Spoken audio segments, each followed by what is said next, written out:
9 de la noche, 16 minutos en la República Argentina. Sabemos que la penetración del narcotráfico, sobre todo en países como México, va generando nuevas aristas. Andrés Klipan, has preparado un informe al respecto. Sí, Sebastián, porque es muy preocupante lo que está ocurriendo en México y se puede trasladar, obviamente, a otros lugares de nuestra región. Y tiene que ver cómo se va extendiendo la red del narcotráfico, ya no solo produciendo y traficando, por ejemplo, cocaína, sino metiéndose en la cadena de producción del país, en este caso, repito, México, y trabando los trabajos o las actividades legales, transformándolas en ilegales. Y esto va desde el cultivo del limón hasta las tortillas que se venden en la calle, aunque no lo crean. Por esta actividad ilegal, el año pasado México perdió más de 200.000 millones de dólares. Mira.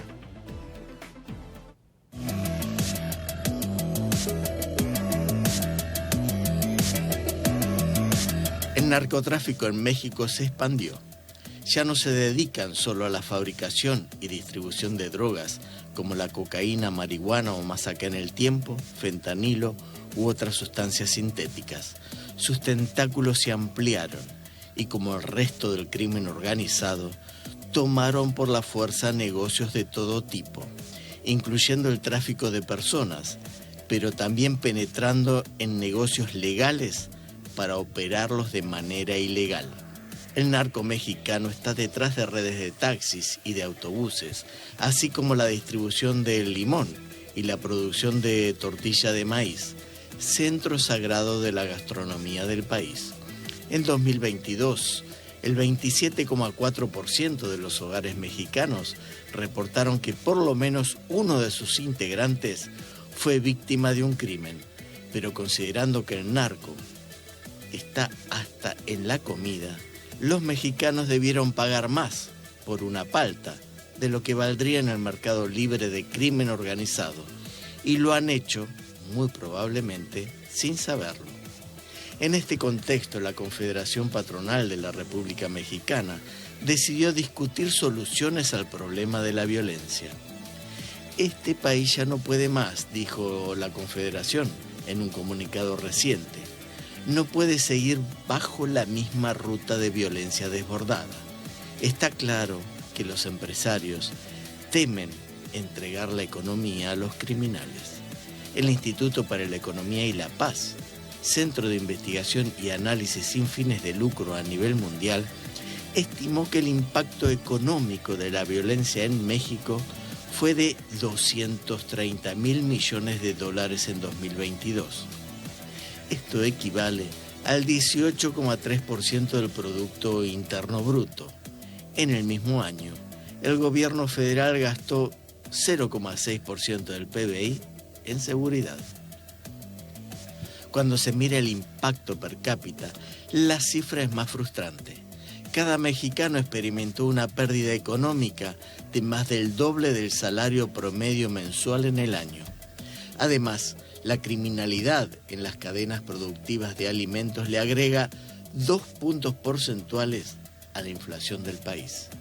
En México, según estimaciones del Laboratorio de Análisis en Comercio, Economía y Negocios, el crimen organizado se ha convertido en un cartel económico dominante.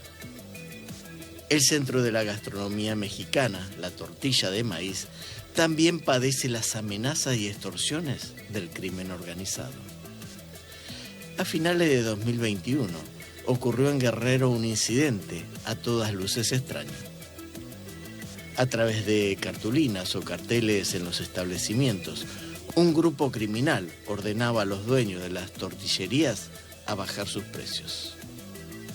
Esto mientras cobraban coimas o peajes a los negocios por permitirles operar.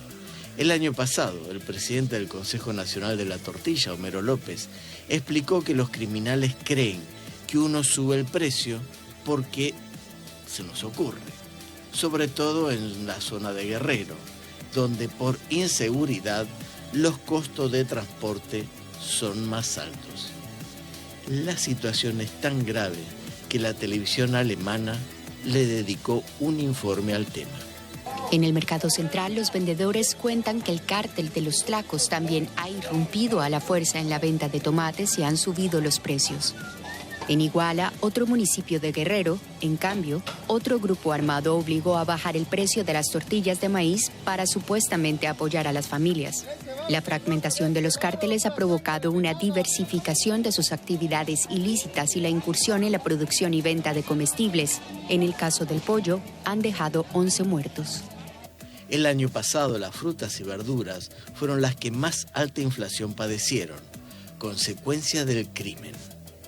Solo en una quincena, el jitomate subió un 16,7%, el chile serrano un 15% y el aguacate o palta el 4,73%.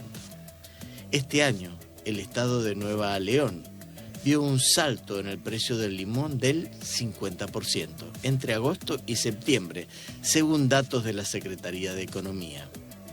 Esto tiene su raíz en Michoacán, estado que exporta y abastece a gran parte del país de productos de agricultura. El pasado 11 de septiembre, 3 cortadores de limones murieron en un atentado armado que las autoridades aseguraron fue realizado por el crimen organizado. El crimen organizado nuevamente golpea a los productores de limón, ahora en Apatzingán, Michoacán. Desde el miércoles, suspendieron las labores de corte para evitar pagar la cuota impuesta por los viagras, $1 por cada kilo de limón vendido. Quien intente hacerlo sufrirá las consecuencias.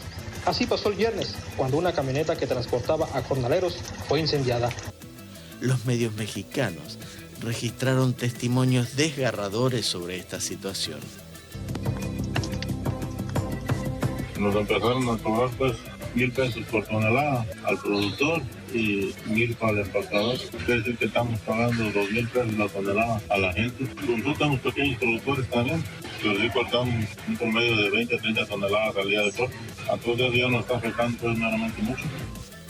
Los narcos también tomaron la distribución de pollo para consumo humano. El ingreso de estas mafias en el comercio legal no es pacífico. Se imponen a la fuerza de balas y sangre. Un ejemplo: 8 personas relacionadas con la venta y distribución de pollo para consumo humano fueron asesinadas en una semana. Como si eso fuese poco, un grupo de sicarios asesinó a la vista de compradores y comensales a un empresario distribuidor de pollos. La matanza de polleros tiene que ver con la batalla entre cárteles por el control de la ciudad y de sus fuentes económicas, y eso genera alzas de precios. Una semana después del incidente, el pollo escaseó en la localidad. Como consecuencia, los mercados y pollerías cerraron. También en el Estado de México y Michoacán se registraron desabastecimientos e incrementos en el precio del pollo a causa de las extorsiones del crimen organizado, ya que los vendedores transfieren el precio de los alimentos, las coimas, que le deben pagar a las mafias narcos para preservar su negocio. Pues ya no vendíamos, ya no lo vendíamos, entonces nos los traían carísimo y entonces decidimos allá no abrir, porque ya no había ganancias para nosotros. El transporte público también es presa del narcocrimen organizado. Entre julio y la primera semana de agosto, mataron a 14 choferes de autobuses solo en un municipio de Guerrero.